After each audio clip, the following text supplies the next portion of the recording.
Hey, c'est Jade et dans cette vidéo, je vais te faire un exemple de la matrice de changement de base qu'on appelle des fois matrice de passage. Donc voilà, ici on a une première base B1 de R3 et B2 de R3. Donc c'est trois vecteurs linéairement indépendants et qui génèrent R3. Donc on a deux bases et le but en fait c'est de trouver la matrice qu'on va appeler P de changement de base de B1 vers B2. Donc qu'est-ce qu'elle fait cette matrice P? Elle permet de partant d'un vecteur V exprimé dans la base B1, en multipliant par P à gauche, on va obtenir l'expression de V dans la base B2.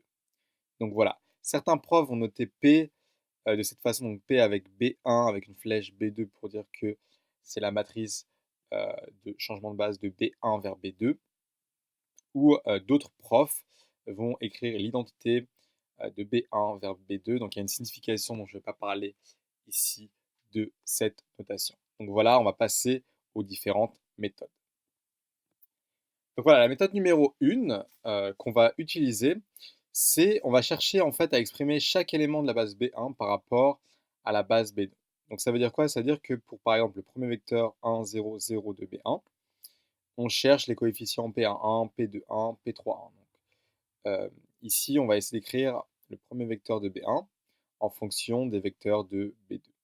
Et les coefficients ici que l'on va trouver, ça va être la première colonne de notre matrice P. Donc, pour trouver ces coefficients-là, on va devoir résoudre le système suivant. Donc, j'ai écrit le système sous forme matricielle. Donc, je vous conseille d'aller voir dans votre cours que vous suivez avec votre prof à l'université en prépa ou dans une école d'ingénieur pour voir comment passer d'un système à une matrice. Donc voilà la matrice qu'on va obtenir. Donc voilà, après avoir échelonné et réduit la matrice précédente, on va obtenir la matrice suivante où on va obtenir ici 1, 1 et 1. Donc ce sera les coefficients P11, P21 et P31 que j'ai noté juste ici. Donc ça nous donne la première colonne de la matrice P. Et finalement, pour obtenir les deux autres colonnes ici de la matrice P, il faut refaire le même raisonnement avec les deux vecteurs de P1. Et donc, on obtiendra cette matrice-là. Donc ça, c'est la matrice de changement de base de B1 vers B2. Donc voilà pour la première méthode. La deuxième méthode, qui est beaucoup plus simple à appliquer, mais où on va beaucoup moins comprendre ce qui se passe, c'est qu'on va mettre en fait les vecteurs de la base B1 à droite et les vecteurs de la base B2 à gauche. Donc ce que j'ai fait ici, ici c'est B1 et ici c'est B2. Donc j'ai mis premier vecteur, deuxième vecteur, troisième vecteur de B1, premier vecteur, deuxième vecteur, troisième vecteur de B2. Et le but en fait, c'est d'échelonner et réduire à gauche. On va finalement arriver à l'identité et à droite faire les mêmes opérations élémentaires et on obtiendra la matrice de changement de base. Pour vraiment comprendre, on va le faire.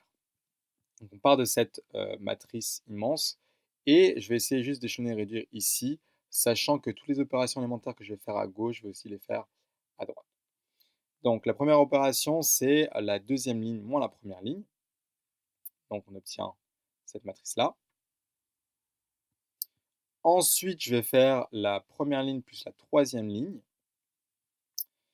Je vais ensuite échanger la deuxième ligne et la troisième ligne, multiplier par moins 1 la troisième ligne.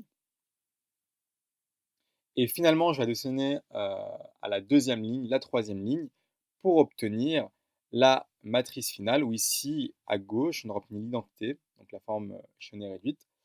Et à droite, en fait, ça sera notre fameuse matrice de changement de base, donc de B1 vers B2. Donc finalement, c'est cette matrice. Donc dans cette méthode-là, c'est beaucoup plus simple parce que on a juste à se concentrer sur une grosse matrice et vraiment faire le calcul direct. Donc voilà pour les deux méthodes pour cet exemple-là. J'espère qu'il vous a bien aidé à comprendre. Et si vous avez aimé cette vidéo, n'hésitez pas à liker, à vous abonner et je vous dis à très bientôt pour une prochaine vidéo.